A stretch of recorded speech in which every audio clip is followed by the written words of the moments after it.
why you should not swim after eating. Chances are, you've heard the age-old advice, don't swim right after eating. But until today, I never truly understood why. My girlfriend, Hannah, and I were basking in the beauty of a perfect beach day.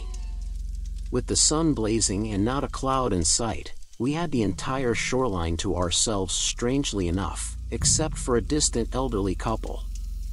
After a couple of hours of swimming and soaking up the sun, I decided to fire up the portable grill and cook some hot dogs. I mean, who can resist hot dogs at the beach, right? Once we'd finished our delicious beach meal, the heat from the grill and the sun left me longing for a cool dip in the water. Sweating bullets over here, Hannah. Wanna go for a swim? I asked, wiping my brow. She was deeply preoccupied with her book, some mystery novel about an old detective on a cold case. Without lifting her eyes from the pages, she shook her head. I made my way toward the water anyway. I couldn't stand the heat, but I never dove straight into the water. I preferred to ease myself in gradually. As I waded in, I stopped for a brief moment. For some reason, the worst part is when the water barely touches my stomach, and it is at this point, I need to steel myself and just dive in. At first, the water felt chilly, but soon I got used to it and felt how refreshing and cool it was. It felt so good I decided to do something different from my usual routine. I swam out farther. You see, close to the shore, the water is clear like glass. But as it gets deeper, it turns black, and I really don't like swimming in black water. I do a few fast breaststrokes before flipping onto my back and glancing over at Hannah in the distance. She's still nose-deep in her book, completely absorbed. Quite cute, I thought to myself.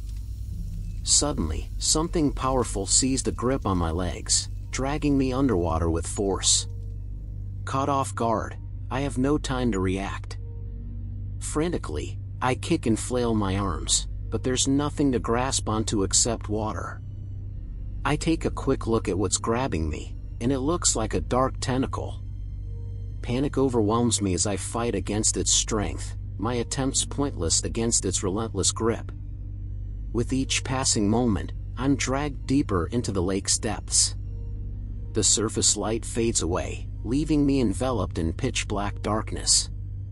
The grip around my leg finally loosens, and I make a desperate attempt to swim back to the surface. However, before I can break free, the tentacle wraps around my stomach, pulling me back down into the depths. I feel how the pressure on my stomach gets intensified. It feels like it is trying to squeeze out my intestines. The pain was excruciating, and I couldn't hold it back. I involuntarily vomited, expelling everything from my stomach. A shimmering light emerges from what I assume to be the surface. Did I die? Is this what it's like? I cease my struggle and surrender, feeling prepared to let go. The grip around my stomach vanishes, and something seizes hold of my arm. Barely conscious, I realize that I'm being pulled up onto a small boat. The elderly man shines a flashlight in my eyes and asks if I can speak. With what little strength I have left, I manage to let out a feeble thank you, my voice barely audible above the lapping waves. The old man asks if I had just eaten before swimming. I nodded my head in confusion, and he let out a sigh before saying, "Don't swim after eating. There are creatures in the depths that can sense it." I didn't mention this to Hannah. How could I? She would think I am crazy, but I believe the old man. I will just keep an eye on her to not repeat the same mistake I did. I hope you believe me and won't take any chances. Do not swim after you have eaten.